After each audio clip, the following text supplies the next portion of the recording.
How's it going, everybody? Welcome back to the final edition of 2025, the Ad Podcast. We've got one more guest in the popper for you.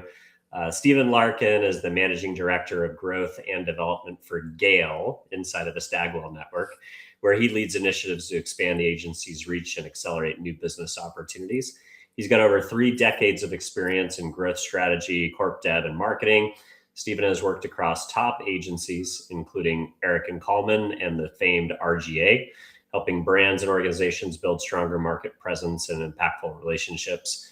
His background includes spearheading high-profile assignments for clients such as the Academy of Motion Pictures Arts and Sciences, the Hollywood Foreign Press Association, and the Golden Globes, blending strategic insight with creative execution. Stephen, thanks so much for coming on, man. Dylan, always good to see you. Boy, a lot of pressure. I guess I'm the last bookend for the year. So yeah, well, hey, better make it good, right? It's the final show of 2025. Hopefully, yeah. No, it was good. The last time I saw you was in Cannes, so it was always great hanging out with you. Yeah, I know that was a good time, and I was excited we were able to connect and close the loop as you've made the jump over to the Holdco land again and landing with GALE and Stagwell. So excited to hear how it's going and what your first 90 days on the job has looked like. But before we get into that, a lot of our viewers and listeners are young people in school, people who are interested in the advertising and the marketing world, but maybe work in other industries and in other professions. So tell us a little bit about where you grew up, what'd you study, and how'd you get into the business? Yeah, I mean, it's my 3rd decade in the business. It's kind of crazy how quickly it's gone. But I got into the business the old-fashioned way. I did an internship. Grew up in Massachusetts. I went to a small Irish Catholic college called Stonehill College, just outside of Boston. As a kid, I wanted to be a U.S. senator. I wanted to get into politics. Wow. And I really did. I always wanted to be a U.S. senator. And so she's like, you should do this internship. She goes, I did it last semester. You'd be great. So, and I just fell in love with it. It was a small agency called Cuneo Sullivan Delabaney. One of my first pieces of business was Wendy's. I worked on 3 or 4 kind of co-ops, but it was great. And then did that my senior year, and I was very fortunate to be offered a job, and been doing it ever since, and loved it, and don't regret it, and it's been awesome. Did you ever get to flex your advertising chops and marry them with your early political ambitions? You ever work on any campaigns or politics or any of that kind of stuff? No, I never did any political work. I think probably in a good way. I'm not sure I'd want to do that. Yeah, I was lucky enough to get to set up our DC office for my very first agency in my 20s.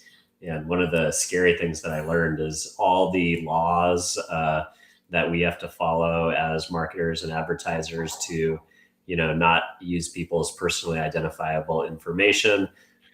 The political side of the ad industry has no such rules. They get to do if technology will enable it, they're allowed to do it. So I thought that was kind of interesting that they don't have to play by the same rules that we do. It kind of gives you whether it's investing in the stock market or advertising, they get a different set of rules, unfortunately. But and the money being poured into political advertising, it's crazy. It's only to get even more. It's wild. Yeah, I love it. So, we talked a little bit off camera about your first 90 days at GALE. And one of the comments you made to me, which I love, is, the idea that you're being intellectually stimulated, you're being intellectually challenged.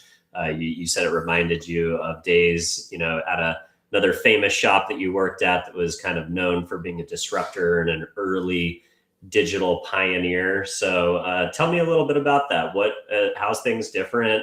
And what are some of the things that you're seeing that are new and exciting, and what's got you intellectually curious and stimulated again? Yeah, I mean, I've always said the best career I ever moved, because if you go back to my background, I always work at, very traditional agencies. Love them, trust me. I mean, it's like, and like I've always kind of learned something from the agents, like from a previous agency, but I loved RJ, and it just, I was surrounded by brilliant people.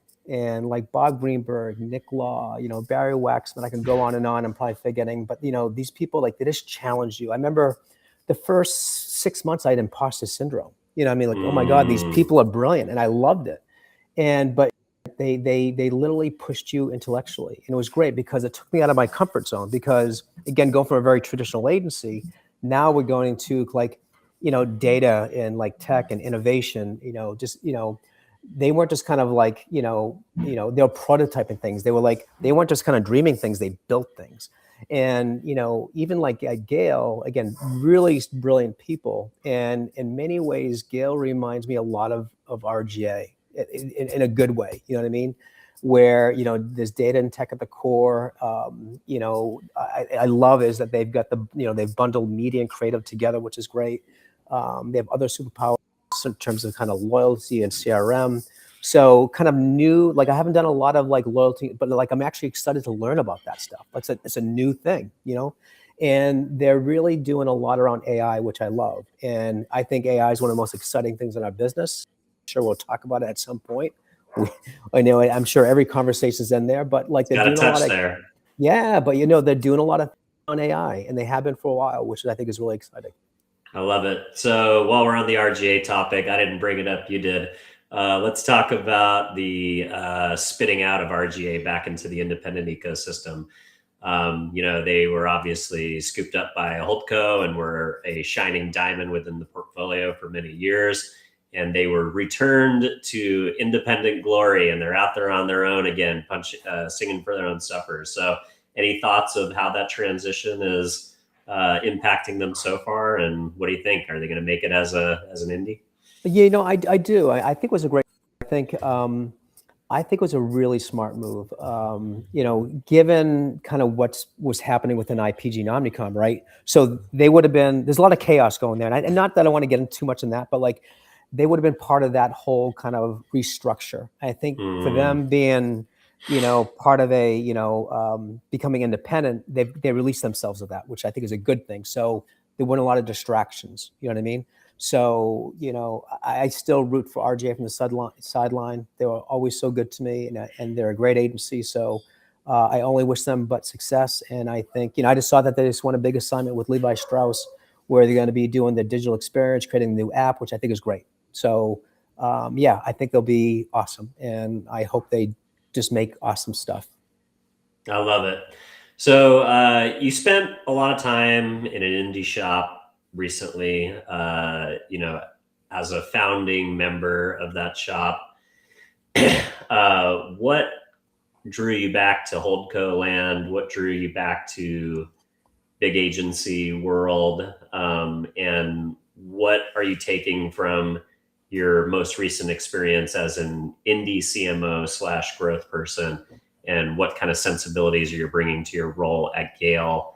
And what do you get? What's got you excited about what you're ready to implement? Yeah, and I think the great thing about Erich Kallman, I mean, like, in terms of if you're looking for an amazing kind of broadcast, they're one of the best. I mean, Erich Kallman he's a creative genius, and one thing too is one thing I really learned and really embrace is like everyone believes in the power of creativity. They believe in the craft, right? And I think if you're going to be in this business, you have to believe in the power of creativity. You have to really believe that it can be a business multiplier for brands. So I think just kind of taking that mindset. And I think the reason why I was attracted to kind of more is again, having data and tech at the core. I love being. I'm so glad that GALE has a big media offering. I was never a fan of the unbundling, and I never was. And I love that. GALE they buy about $1 billion worth of media. Like, who knew? You know what I mean? Wow. Yeah, that was a surprise to me when I first joined the organization. But I love that we have media as an offering. And again, they're pushing to a lot of how AI can be not only just a creative, but also a strategic advantage for the clients, data and tech. So, and I know, again, just being, again, it's pushing me intellectually, and I'm learning kind of, which I think is great. I love that.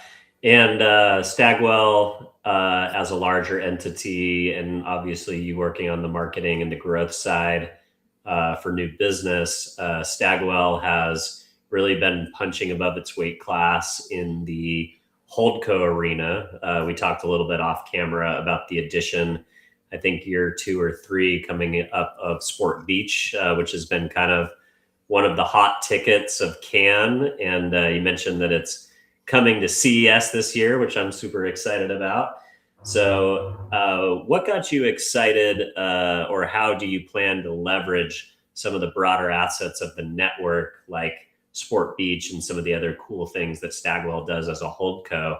How can you leverage that on behalf of GALE and driving your new business pipeline? Yeah, the good thing is like I'm very familiar with the folks from Stagwell for years, so I've got a lot of like, friends in the business that have been there. So, and I've been very fortunate to be a part of, and they've always invited me to be a part of these events. So I got to see it even though I was a competitive agency, but I was able to kind of feel it and taste it firsthand. But I think they've done a great job kind of like, one is I think things like Sports Beach. They've done a really good job kind of building awareness just for the holding company. You know what I mean? And then when you start to kind of look at, when you start to kind of peel away the onion, there's so many great assets. And I think, Mark Penn continues to invest in the holding company, invest in areas. And yeah, no, it's been great. But they've done a really good job kind of building that franchise.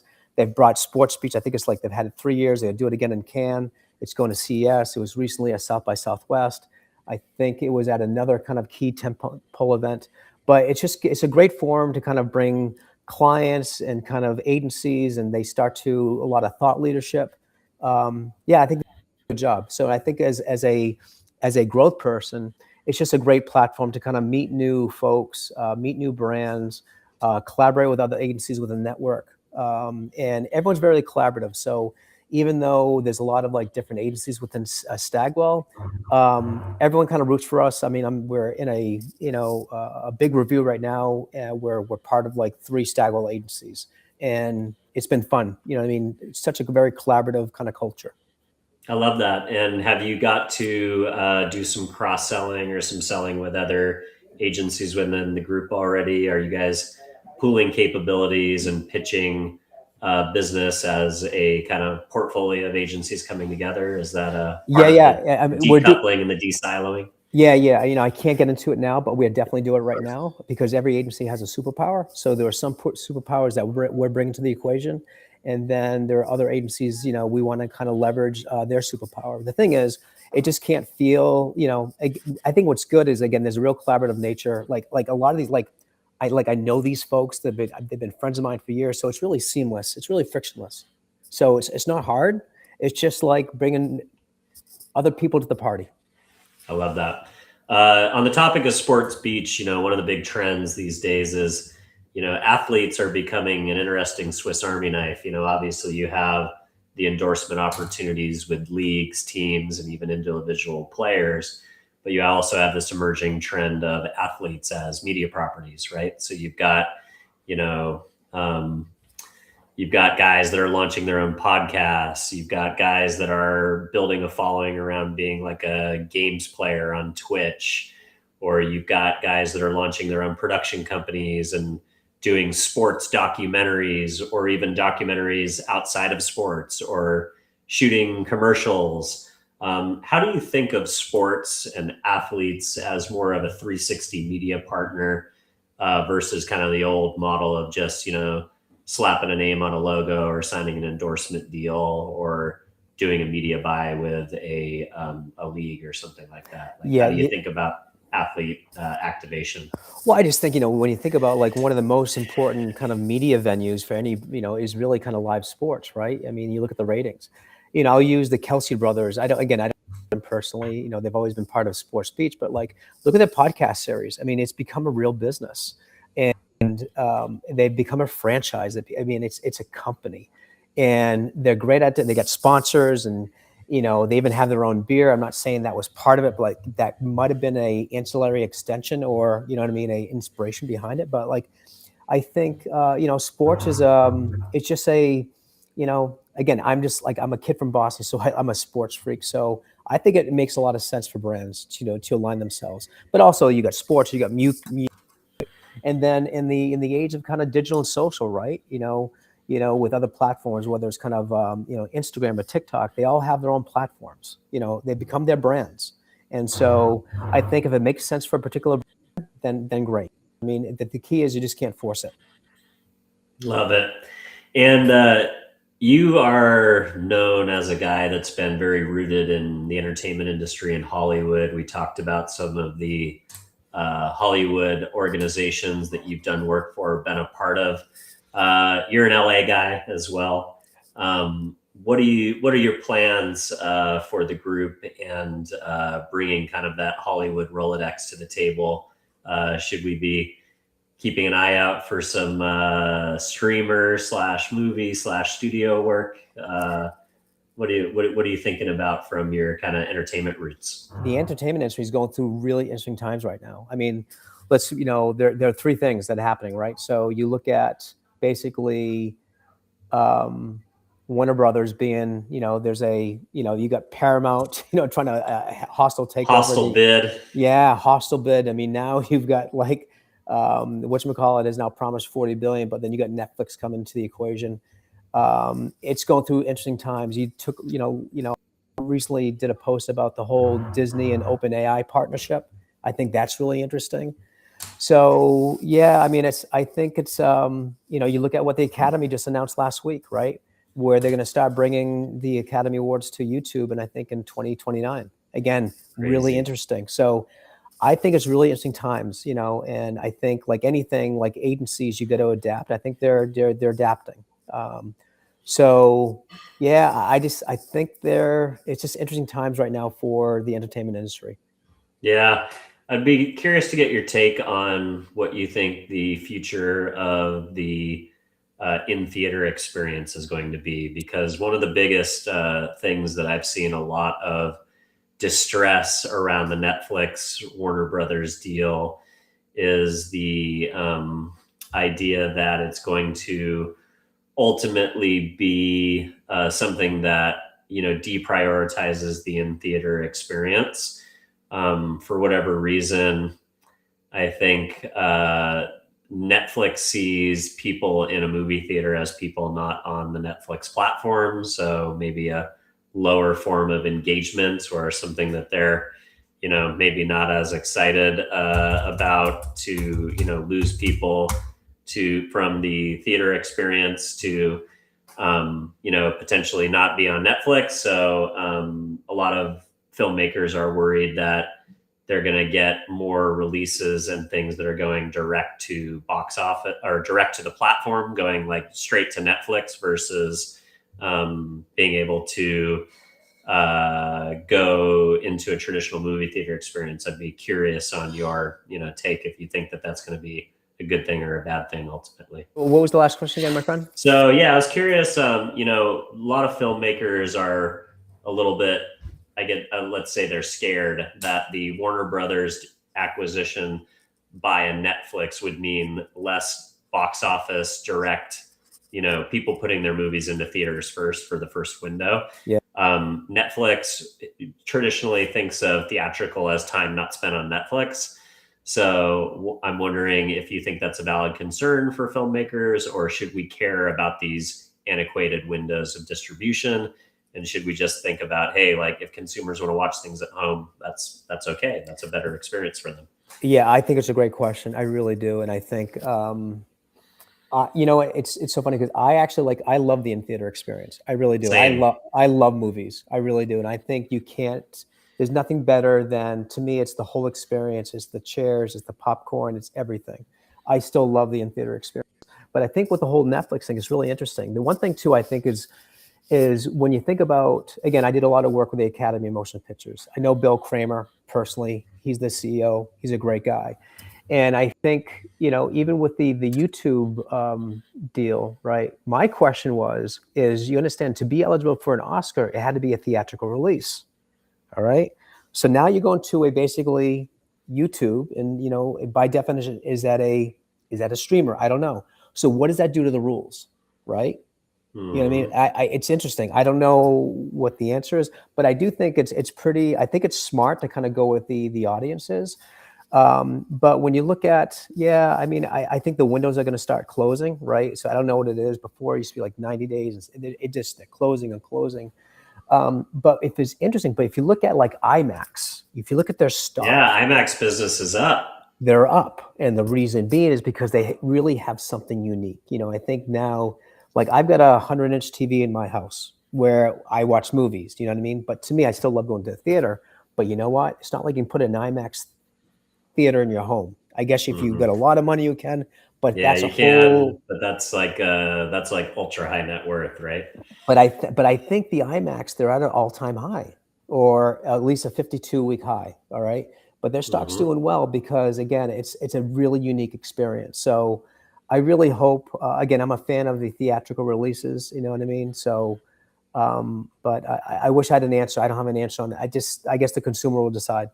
Yeah, I'm also a fan of the premium theater experience where you can get a cocktail and a nice dinner and a reclining sofa sit chair as well. Yeah. It's not like the old theaters where it's like crappy seats over food that's too expensive and like a bunch of disruly teenagers. You know, they really have stepped up their game quite a bit. Yeah, but what was interesting, I think also, like I've got 3 kids, and I would say I've got like the best focus group.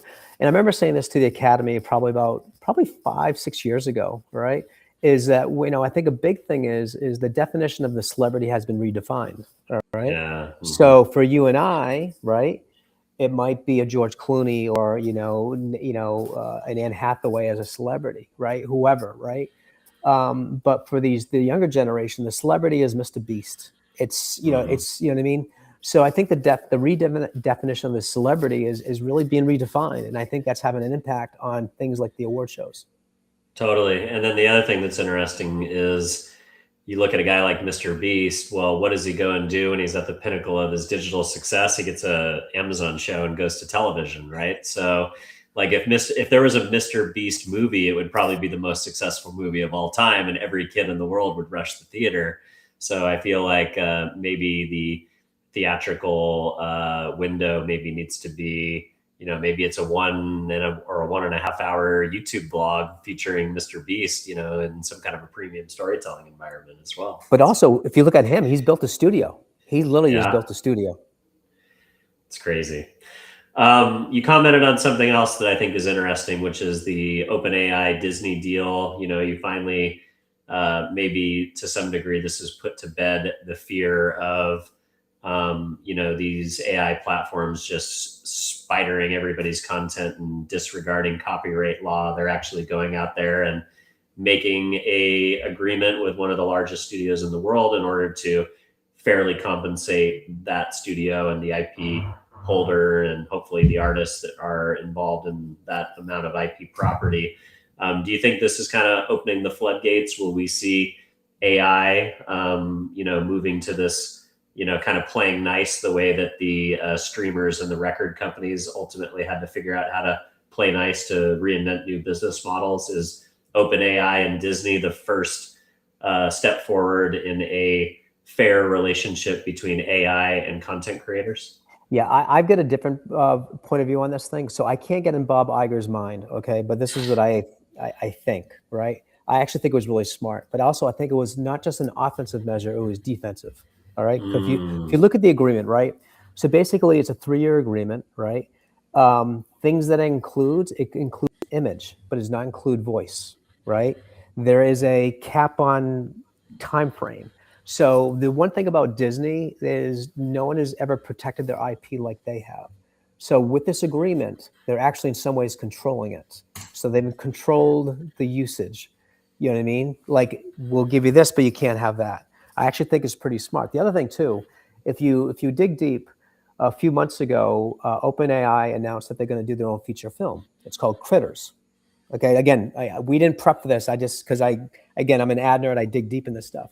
So a few months ago, they announced they're going to do a feature film. I think they're going to launch it at the film festival next year at Cannes, and they're doing a full feature animated film. So who does that compete with? Disney. So I think that was really interesting. Yeah. So it's called Critters. But yeah, so I think what Disney, I think was pretty smart. I think it's not just an offensive move, but I think it's also defensive as well. But again, I don't know. I'm sure Disney can say, Steven, you're right, or you're wrong. Yeah, totally. No, I think that's great insight. From the outside looking in, it's just like, oh, okay, it's a licensing deal or it's a deal to train the AIs, but it seems like it's a little bit more calculated for some of the things that you've noticed. That's very cool. All right. You've seen marketing and data change dramatically. GALE is known as a agency that is able to sift huge amounts of data and kind of burn those down to a unique insight that can then be used for a creative idea. They won a Lion a few years ago for the Chipotle doppelganger campaign, where they leverage data to basically say if the same person made the same order somewhere in the world at Chipotle at the same time, they would match them together and give them something, give them like a free burrito or something like that. It was kind of a novel concept, but just a really cool way of using an insight like data to basically show us that we aren't as unique as we think we are. And there are people out there doing things that are similar to us every day in the world and kind of making the world smaller and more accessible. What are some interesting things that you're seeing with data that you think might be able to drive insights for the next great ad campaign? Yeah, and I think also, I mean, data will always kind of shape creativity in some form or factor. But like when you think about kind of the roots of GALE, right? They, one of their superpowers is literally is loyalty and CRM. So that's a lot of it's database. So when you think about like if you have access to all that data, those are all signals. So therefore, you can start doing more one-to-one marketing to your consumers. So whether it's Chipotle or say Chili's or another brand, you're able to kind of serve them like, again, relevant information. So you can only do that if you have the data. But it's really interesting because you think about kind of our business, right? We've probably seen more seismic change in the last two to 3 years than we have in the last 10 years. And so again, with GALE, we've kind of built Alchemy, right? Which is kind of an AI-based kind of data engine. And it just gives you a lot of, advantages when it comes down to the consumer or our customers. So we can kind of build and kind of serve up things like, Chipotle doppelganger. And if you haven't seen the case study, it's great. But yeah, it's, I think, data's key. And if you're a brand and you're not leveraging it, then you should really rethink about that. 100%. Especially retailers, right? Mm. Again, you have data literally on an hourly basis, right? I was talking to a gentleman who owns this retail storefront, and he was saying, he goes, "Oh, I get all the data." He goes, "I can tell you when people are buying this at this hour." And my question was like, "Well, what data?" You know what I mean? You've got it, right? It's what you do with it. Yeah, totally. I mean, retailers even know where people are in the store now. They know what they're looking at. I mean, it's really getting wild. How has your leadership style changed over the years from maybe roles you've had earlier to today? I don't know. It's really changed. I think it's, I feel like I've always been the same person. I think it's really comes to the way I was brought up by my parents, right? And they always told me to be humble, be nice, and be patient. So I really believe in that. I believe in humility and just be nice, right? And so I don't know if I'm answering your question, but I've been the same person for the last 30 years I'm in this business. You know what I mean? I believe in karma. You know what I mean? I just do. I really do. As a new business guy, how do you approach building trust and influence when you are stepping into a new organization or a team?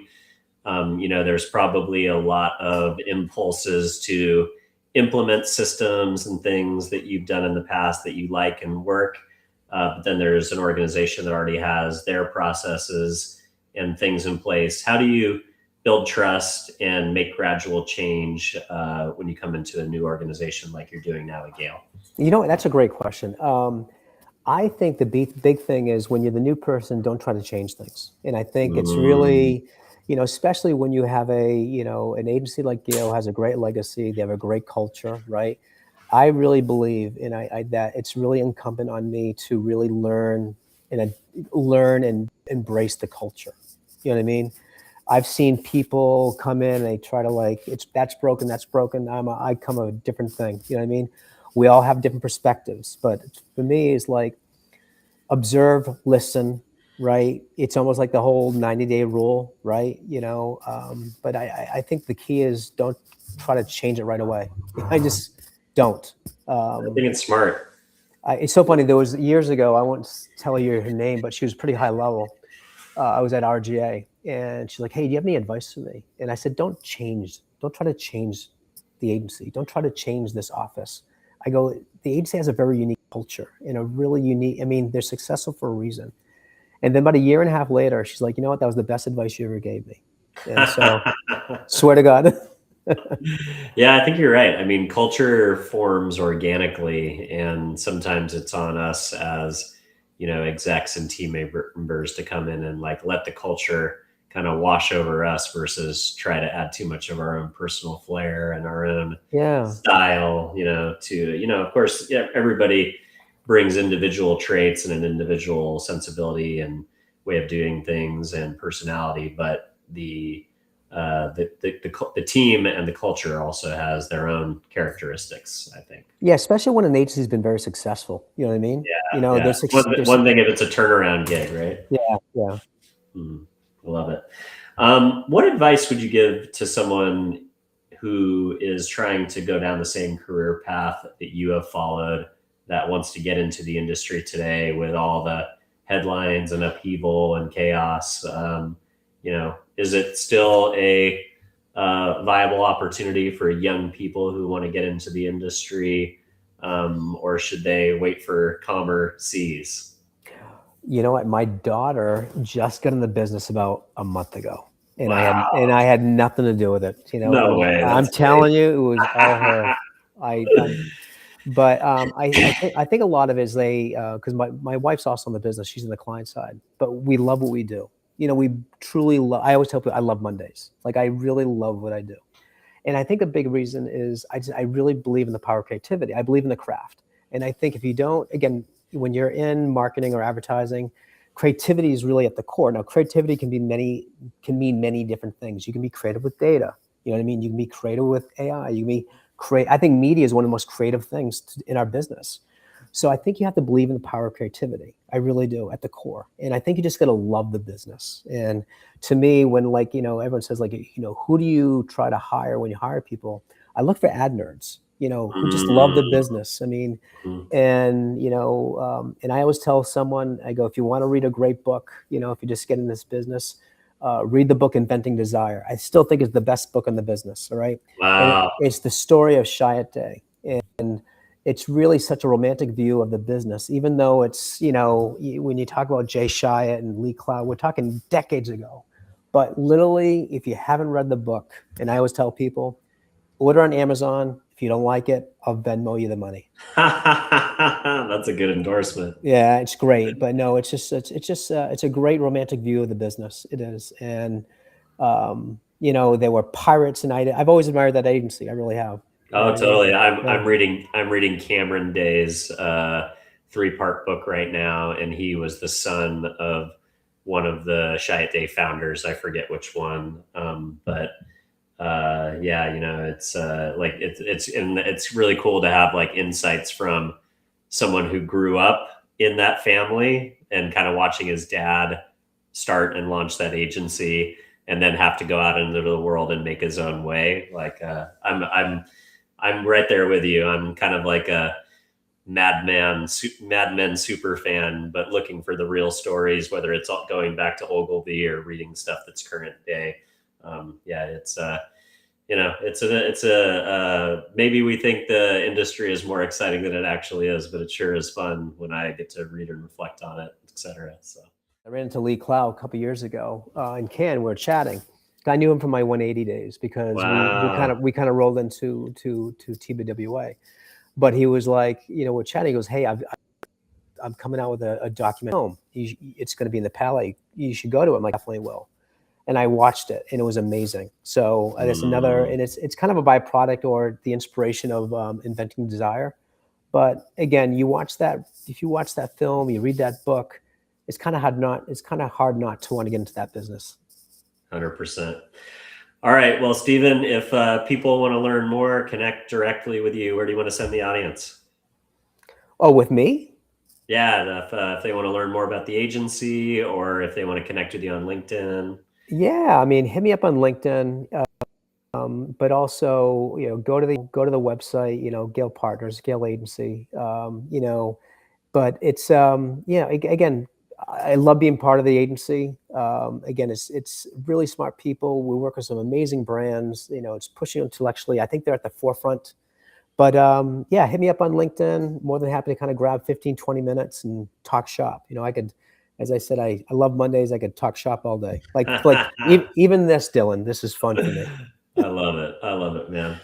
Well, hey, for those of you who are following along at home, if this is the first time you're seeing the show, don't forget to give us a like or a subscribe. If you're listening, a honest review on whatever podcast platform you happen to be listening on is how we find a larger audience organically. And last but not least, if there is a young person out there somewhere in advertising world or a brand marketer or somebody at an agency who you think would benefit from the conversation that I had with Stephen today, don't forget to share the show. And with that, Stephen, I will wish you a happy holiday season, and thanks for coming on and being the last guest of 2025.